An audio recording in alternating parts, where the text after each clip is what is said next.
Okay, hi. So I wanted to do this week's video on the current transit of Saturn in Sagittarius. Now I may know a thing or two about Sagittarius. I'm actually a Sagittarius ascendant, which means I express myself, identify with, and see my world through this kind of lens. And I'm also a 9th house sun, which is the natural home of Sagittarius. I started learning a lot about our tendency to fight or flight that so many of us have a few years ago. I've learned that if you haven't been able to learn your lesson and lick your wounds at this point, Saturn in this particular sign will make sure you learn to fight when you prefer to run away. Well, shit, right?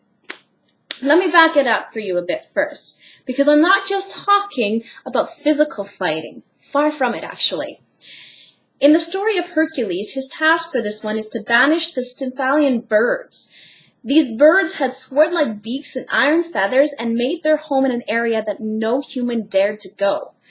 Hercules quickly learned that any effort to physically harm or kill the birds was to no avail. He actually devised a brilliant plan to create a ruckus when the birds attempted to sleep at night that they eventually left their roosting spot in favor of finding a more peaceful place. It's the demonstration of the strength, as he used a pair of bronze Crotola noise-making clappers provided by the goddess Athena, and the mental intelligence by using something more than brute force to accomplish the task. In fact, when you think about it, it's so smart, it's almost laughable. A remarkably positive outcome, since he didn't resort to trying to kill all the birds, realizing that it was incredibly ineffective anyway with just his bow and arrow. The symbol for this sign is the centaur, half man, half animal.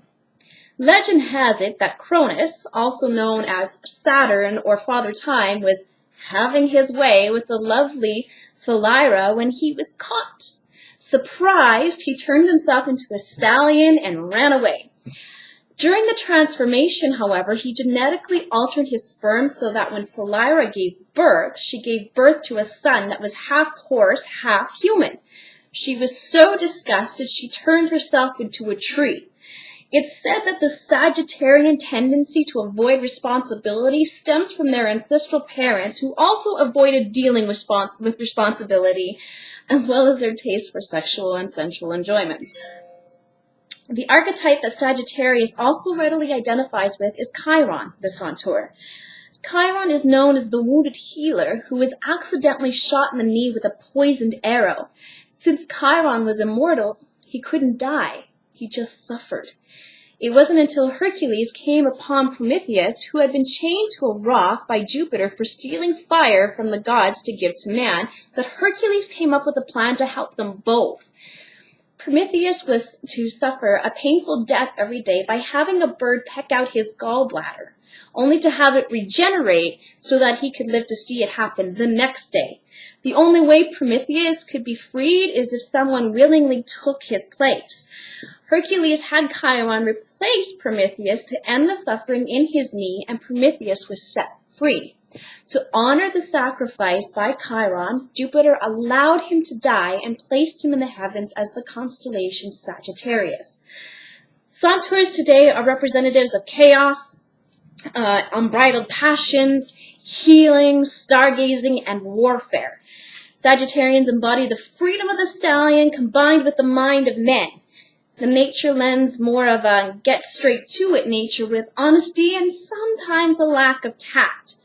Even so, the idea is not to succumb to pettiness.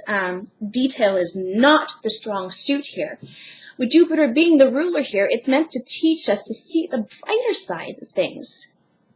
These seekers and those parts within us often wander off in search of higher ideals or truths. Not only does it give us the ability to be a willing student, the purpose is to teach others what we know. Chiron himself is often referred to as the teacher. He did not teach the gods how to be gods, but rather how to think, act, and behave like gods. Saturn in the sign Sagittarius indicates a serious pursuit of philosophy, religion, and higher education. We generally develop strict moral codes or a strict adherence to religious and philosophic systems. We will defend moral precepts and conduct ourselves according to principles of justice. We search for truth and constructive values in personal conduct. Saturn gives the Sagittarian influence in intellectuality, additional discipline, thoroughness, and depth of concentration. What people learn is absorbed thoroughly and can be put to practical use. When we achieve honor or distinction, we feel that we have earned it through diligent effort. A desire for power and leadership manifests itself in the wish to be regarded as an authority in some phase of higher education, religion, law, or philosophy. There is a deep need for some intellectual, philosophical, or spiritual achievement which will bring distinction. This position gives an intense intellectual pride. We fear disapproval or censure and feel resentful if we have been thought of or spoken about unjustly. Our personal reputations are of extreme importance to us right now. When considering the Sagittarian ideals within each of us, I think it's important to look at the following questions. 1. Where am I opting for escape and pleasure when something really needs my fighting powers and intelligence? 2. What tools do I currently possess as part of my philosophy and what can I do to deepen my understanding in it? And 3, am I bringing my best face forward when sharing what I've learned with others? Saturn's unforgiving presence in flighty Sagittarius means there's no horsing around here, pun intended. Much like any other mutable signs, such as Pisces and Virgo, which we've covered, this one is about change, but it's about being quite sure and thoroughly understanding the concepts with which we hold ourselves to. Stay tuned as we go over the Saggy body functions this week, as well as some optimistic and realistic reminders about truths. I'll be sharing some wonderful reading on perspectives and hit you all with a blog at the end of the week that will surely be both funny and inspirational. Also, if you like the video, please like, comment, and or share. This is Mandy Metz, your goddess of goodness. Make your week a sensational one.